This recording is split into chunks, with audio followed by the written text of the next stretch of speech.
ఆపేసి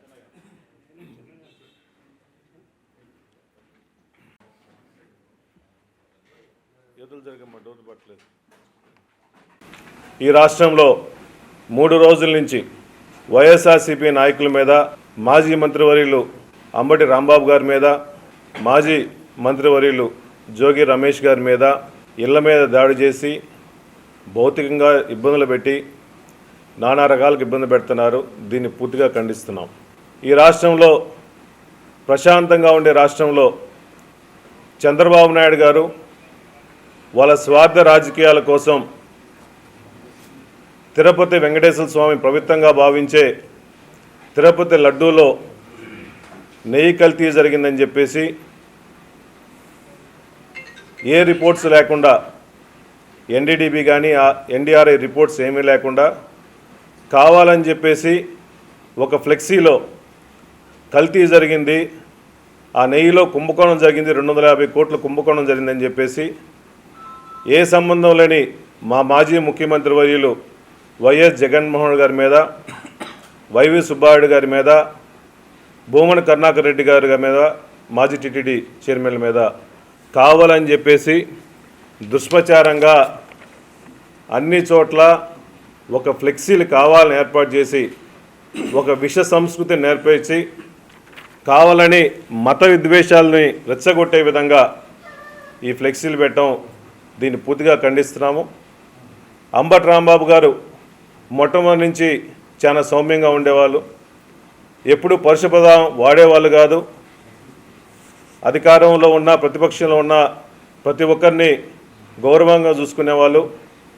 రాజకీయాల్లో విమర్శలు ప్రతి విమర్శలు సహజం, కానీ ఈ విధంగా సంబంధం లేకుండా అంబటి రాంబాబు గారి మీద, ఇంటి మీద, ఆఫీస్ మీద దాడి చేయటం, జోగి రమేష్ గారి మీద ఇంటి మీద దాడి చేయటం నిజంగా చాలా బాధాకరంగా ఉంది. అంబటి రాంబాబు గారు ఏం చేశారు? ఆ ఊర్లో ఉన్న ఒక ఫ్లెక్సీని ఆయన స్వయాన అక్కడ పోయేసి మున్సిపల్ డిపార్ట్మెంట్కి, పోలీస్ డిపార్ట్మెంట్కి, అయ్యా మేము ఫ్లెక్సీలు చించడానికి రాలేదు, ఈ విధంగా మా నాయకుడి మీద ఫ్లెక్సీలు పెట్టారు, దయచేసి రేపటి లోపల తీయమని చెప్పేసి రిక్వెస్ట్ చేసి అదే ఫ్లెక్సీ మీద వెళ్ళిపోయారు.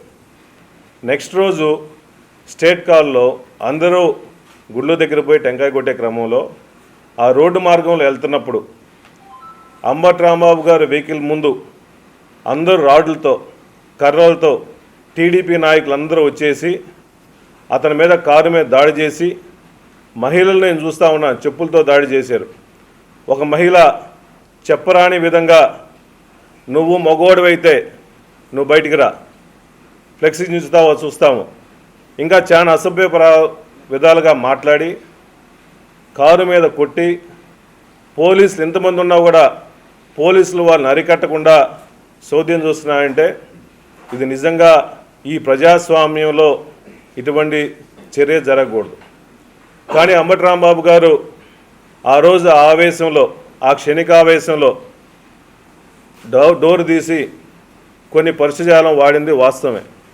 దాన్ని బేసిక్గా అతను వచ్చి నేను ఈ విధంగా మాట్లాడకూడదని చెప్పేసి క్షమాపణ చెప్పి, ప్రెస్ మీట్లో క్షమాపణ చెప్పేసి వెళ్ళిపోయిన తర్వాత కావాలని చెప్పి అక్కడ టీడీపీ నాయకులు గూండాలాగా ప్రవర్తించి ఆయన ఇంటి మీద దాడులు చేసి, వాళ్ళ ఇంట్లో మనుషులుంటే దాడులు చేసి ఆ కార్లు, అద్దాలు పగలగొట్టేసి, ఇంతమంది పోలీసులు ఉండగా, పక్కనే కూతవేటులో డీజీపీ ఆఫీస్ ఉండగా పోలీసు పహారాలో వచ్చి అంబటి రాంబాబు గారి మీద దాడి చేశారంటే ఈ రాష్ట్రంలో లా అండ్ ఆర్డర్ మెయింటైన్ చేయాల్సిన బాధ్యత ఒక ముఖ్యమంత్రి స్థానంలో ఉన్న చంద్రబాబు నాయుడు గారిది, ఒక హోమ్ మినిస్టర్ గారిది, డీజీపీ గారిది. కావాలని చెప్పేసి వీళ్ళే దాడులు చేస్తూ ఉంటే ప్రజాస్వామ్యంలో ఏ దృష్టికి వెళ్తుంది? ఈ విధంగా ఇది నిజంగా చాలా తప్పుడు సంకేతం తీసుకొస్తుందని చెప్పి సభాముఖం తెలియజేస్తున్నా. అయ్యా చంద్రబాబు నాయుడు గారు, గతంలో 2014-19లో మీరు ముఖ్యమంత్రిగా ఉన్నప్పుడు ఆ రోజు కాపు నాయకుల మీద దాడి చేపించి, కాపు నాయకులు పోరాటం చేసే నాయకుడు ముద్రగడ పద్మనాభం గారి ఇంటి మీద పోలీసులు వచ్చి వాళ్ళ వైఫ్ని తిట్టి, వాళ్ళ కొడుకుని అసభ్యంగా తిట్టి పోలీసులతో బూటు కాలుతో తన సంగతులను చూసాం. ఏం పాపం చేశారు ముద్రగడ పద్మనాభం గారు ఆ రోజు? కాపుల ఐక్యత కోసం, కాపుల పోరాటం కోసం, కాపులకు రిజర్వేషన్ కావాలని చెప్పేసి ఆ రోజు పోరాటం చేశారు. 2014 నుంచి 19 టైంలో ఆ విధంగా ముద్రగడ పద్మనాభం గారు ఇబ్బంది పెట్టారు. మళ్ళా గవర్నమెంట్ వచ్చిన తర్వాత కాపు నాయకులను ఇబ్బంది పెట్టాలని చెప్పేసి అంబటి రాంబాబు గారి మీద సుమారు 5 నుంచి 6 గంటలు పోలీసుల సమక్షంలో దాడి చేయడం నిజంగా చాలా బాధాకరంగా ఉంది. కక్ష సాధించుకుంటున్నారు. ఈ విధంగా ప్రజాస్వామ్యంలో మీరు ఏ సంకేతం ఇస్తున్నారు? లా అండ్ ఆర్డర్ చేయాల్సిన బాధ్యత మీది కదా. మీరు చేయకుండా ఈ విధంగా మీరే ఉసిగొల్పి ఒక రౌడీయిజాన్ని, ఒక రౌడీ మూకల్ని మొత్తం ప్రోత్సహించి నానా రకాలకు ఇబ్బంది పెడుతున్నారు. కాబట్టి ఇటువంటి శాస్త్రాన్ని దయచేసి మానుకోండి. మీకు అధికారం ఇచ్చిన 5 సంవత్సరాలు 2 సంవత్సరాల్లో మీరు మొత్తం డైవర్షన్ పాలిటిక్స్ చేశారు. కల్తీ నెయ్యి అని చెప్పి ఒక డైవర్షన్ పాలిటిక్స్ చేశారు. మెడికల్ కాలేజీల కోసం కూడా డైవర్షన్ పాలిటిక్స్ చేస్తున్నారు.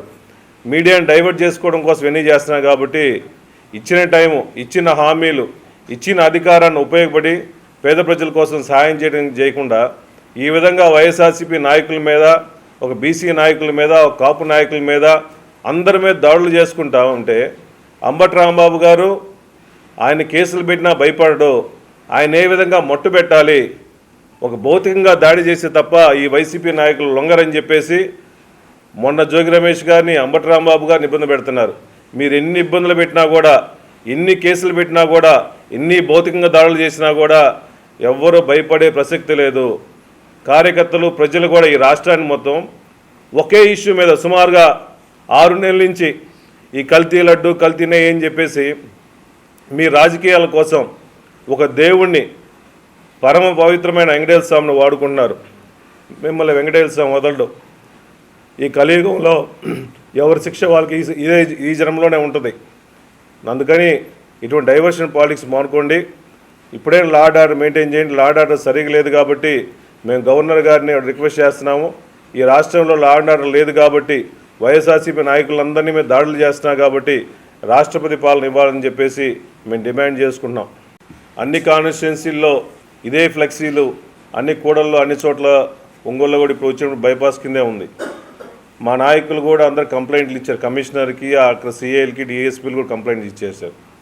ఎస్పీ గారు అందరూ ఇంటర్వ్యూన్ అయ్యి దయచేసి లా అండ్ ఆర్డర్ ఇష్యూ రాకుండా ఇక్కడ ఉన్న ఫ్లెక్సీలన్నీ కూడా, ఇదే సుప్రీంకోర్టు దృష్టిలో ఉంది, సిబిఐ దృష్టిలో ఉంది, అసత్య ప్రచారాలు మీరు కావాలని చెప్పేసి కల్తీలో జరగని కల్తీని, ఒక అబద్ధాన్ని నిజం చేయాలని చెప్పి ఫ్లెక్సీల రూపాన, పోస్టల్ రూపాన సోషల్ మీడియాలో పోస్ట్ చేస్తున్నారు. దయచేసి పోలీస్ డిపార్ట్మెంట్ వారు లా అండ్ ఆర్డర్ మెయింటైన్ చేసే క్రమంలో ఈ ఫ్లెక్సీలన్నీ తొలగించాలని చెప్పేసి ఎస్పీ గారిని కూడా రిక్వెస్ట్ చేస్తున్నాం.